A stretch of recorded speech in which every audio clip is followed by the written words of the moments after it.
Good morning, YouTube.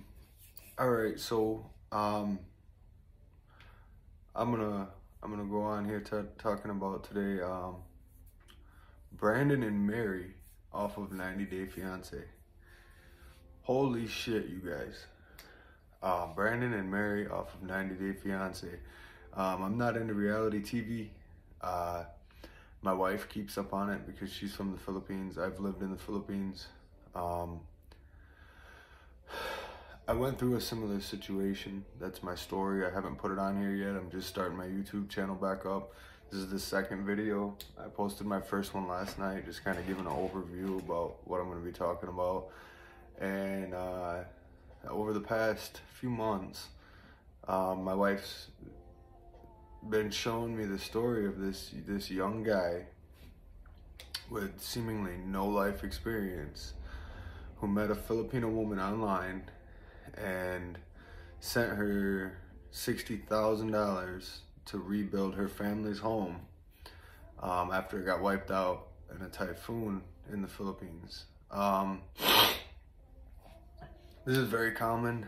A lot of Filipino women will go online and meet guys that are suckers and get them to do everything for them. The only thing I can say about their relationship is she actually stuck it out with him. She's still with him. Some guys will get there and not have anything, need to turn around and go right home, or they'll stay there with nothing and end up homeless. But holy shit, kid, how could you be so dumb? I can't say I wasn't dumb either, but I was kind of fooled. Let me get some coffee.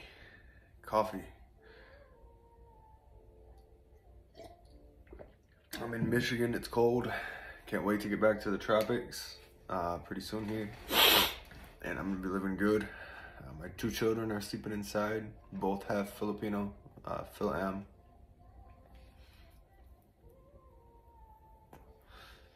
So this kid lived in his godparents' RV and they allowed him to work, save and send all his money to this girl he met online in the Philippines with hopes of moving there and living there permanently. The first thing I can say is, did you not do any research? Brandon, did you not do any research? Shame on Mary for not telling you that you can't work in the Philippines, little brother. You're a foreigner. You cannot have a job in the Philippines, and if you can by chance, it's very slim that anyone will even hire you, and a work visa is very difficult to get. I learned that the hard way. After my time, I haven't told my story completely yet, and I'm saving it for another episode. I met a Filipino girl in the army when I was 20 years old, stationed in South Korea. She was in the bars, which is another story, but left the bars. She lived with me for a while, and yeah, we plan to either bring her to the United States or me go to the Philippines. I started saving money before I got out of the army. I had an apartment in Korea while I was stationed there. Technically, I was married to another woman, but we were going through a divorce. She had cheated on me with another soldier back in the States. I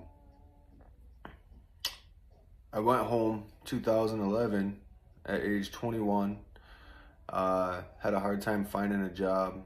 The economy was a little rough, and I saved up as much as I could once I found a job. Got laid off and was collecting unemployment for a second. And my plan was, I had a bunch of army buddies who wanted to vacation in the Philippines. On their R&R from Afghanistan. So I was gonna set up a little building, get some beach property or something, and you know, with maybe some cottages or a little hotel, and I was gonna house them and you know, pretty much be their tour guide for a set rate in the Philippines while they were on R&R. Show them around, take them to the beaches. I grew up cooking in restaurants, so I was gonna run the kitchen, so that way it was more of a bed and breakfast for my army buddies, soldiers coming down on R&R from Afghanistan. And when I got to the Philippines, I think I had sent almost $40,000 plus the $8,000 I had in my pocket and a little bit of unemployment money when I first got there. And when I got there, I found out that my ex, she didn't save any money. She didn't look for a building. She didn't look for a beachfront property. She used all that money to renovate her family's house, her parents' house. Mind you, was on a piece of squatter land. She lived in a squatter area, and so technically they didn't own the land. They were living on government land in the Philippines, which is common in some areas. And to be specific, my name here on YouTube is Davao Tones. I went to Davao City, which is a nice place. I didn't like it at first when I went there because there wasn't much to cater to the American or the foreigner, unless you had a ton of money, and I didn't. I lived good for the first few months, but when I got there, I seen that the house was great, but I had limited funds. I had more than Brandon had. I can't believe he went there with $250 in his pocket. I had $8,000. I did some taxes. I got some money back from going to college, using my GI Bill and some Pell Grants and student loans. I had about $8,000 saved up, and I had some additional funds from my last pay from unemployment at that time from being laid off, which got cut off as soon as I went over there. $250 in your pocket. I had $8,000, almost $10,000, plus almost $40,000 that I had sent there, and that was roughly at that time 2 million pesos, and I expected that I'd be able to set something up decent, and that I'd be able to live there for a long time. My dad owned restaurants. I'm business minded. I always have been since I was a teenager. I helped my dad, being the oldest of 5 kids, helped my dad run his businesses. I was a lot of times his head cook.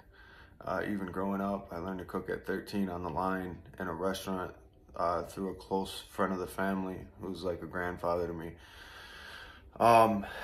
So this kid goes over there with this girl who's mentally unstable at the least, and he sets up a house for her and her family, and gets there and is absolutely broke and has no idea how they're gonna earn income. And shame on your family, Brandon.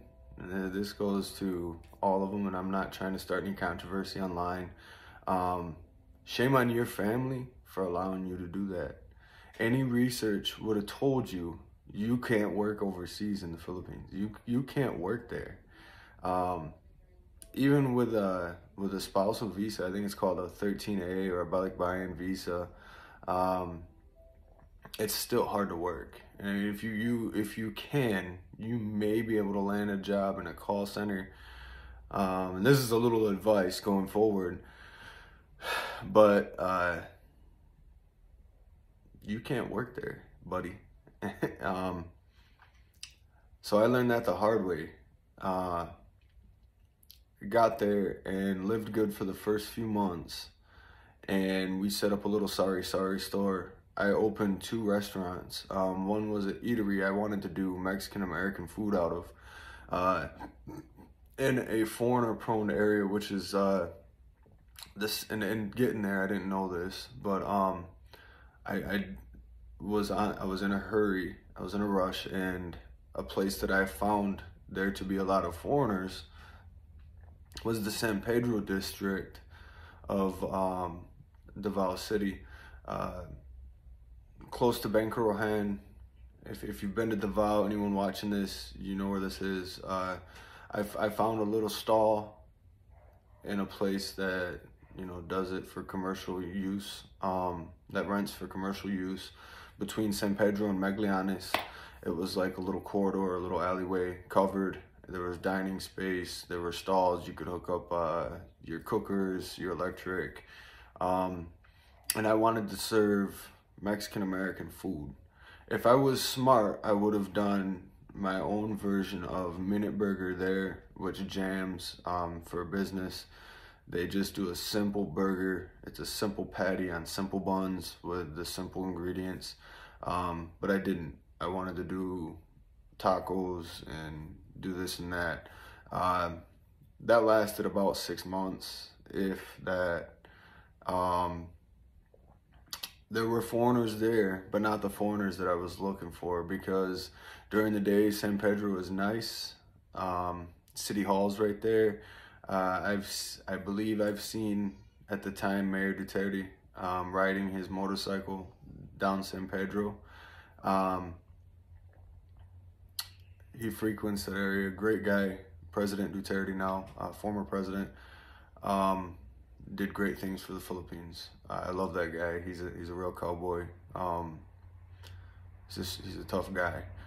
But at nighttime, the San Pedro district down in that area, once you get further down towards Bancarohan, is almost the red light district. And the type of foreigners that were down there at that time of night and everything were not the type of foreigners that I was looking to cater to. And I ended up right away getting exposed to the dark side of Davao City, which wasn't something new to me, because I was in the Army and I've been to different places, and at nighttime near an Army base, you know, there's all that stuff going on anyways, and a lot of the young guys definitely pursue that stuff.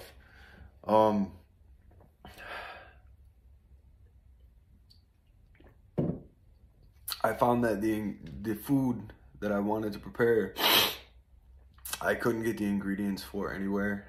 I was on a limited budget. Right off the bat, I ended up having to improvise some of the foods to try and make it what I was trying to make, using ingredients that I found there, which was a bad idea. I mean, a few Filipinos liked it. I was mostly selling to Filipinos, and it turned into me trying, it went from me trying to sell to foreigners in the Philippines, sell food, in a business that I owned, or with my ex, that completely went flop. And my ex and her sister and brother were working for me, which was absolutely horrible. It was a nightmare. They were stealing from me more than I was making. Food, and from my cash register, money was just coming up missing left and right. While we were in that, we got the opportunity to open a bake shop in Times Beach, Echoland, which I had no idea what it was about. And that's a very poor area. The bake shop had a more promising outlook. There were a handful of stores that you could deliver breads to. But the problem was I didn't know how to cook any of those. I didn't know how to bake any of those recipes. I know some American baking. My dad almost got a bakery in Grand Rapids, Michigan. He had it, and it was actually a big-time bakery on the west side where I'm from, of Grand Rapids, which is a booming area now. He got his hands on the American bakery, and out of bad luck, it burnt down the day before he was supposed to open. But my dad knew how to bake and everything. I could go to him for advice, even though he wasn't at all supportive of me going to the Philippines. But my baker there, we had a baker, and I forget his name, Bull Boy or something goofy. They have those Filipino names, Filipino nicknames. I was paying him 300 pesos or 500 pesos a day, and he didn't want to teach me the recipes. So I was set up for failure right from the start. I couldn't go in there and work my own business.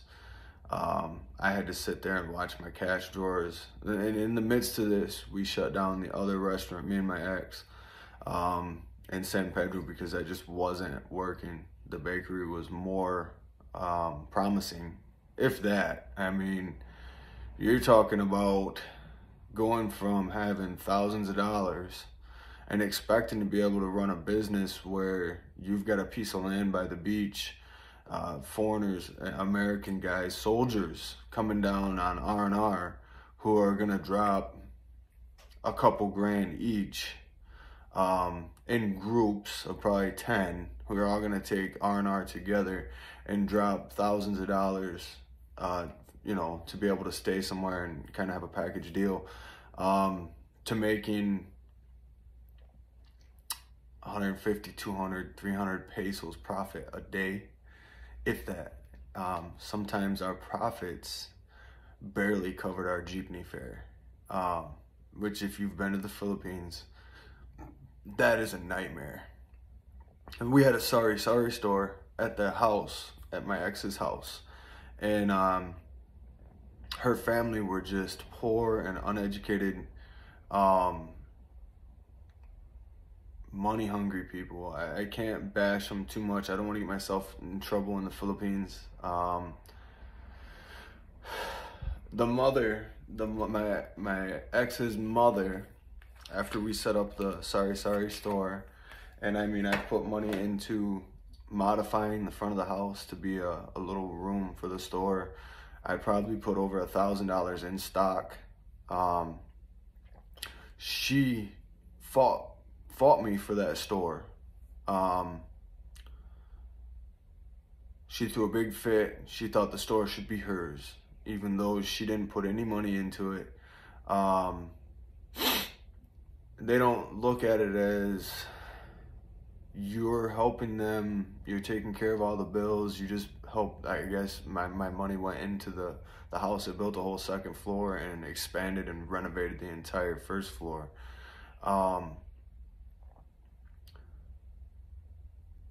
She didn't take into consideration at all that the store was helping pay for the house, and I was trying to pay for everybody.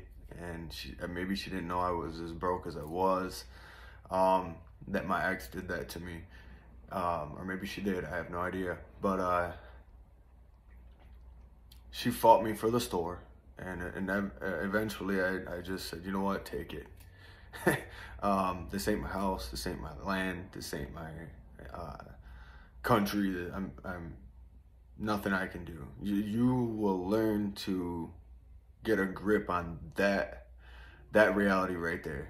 Not much you can do. I was young, I was headstrong, I was cocky, grew up in a rough area in the States, been through a lot, and it got me into some trouble, I'd say, in the Philippines. The more I stood my ground in certain situations, the way I saw fit,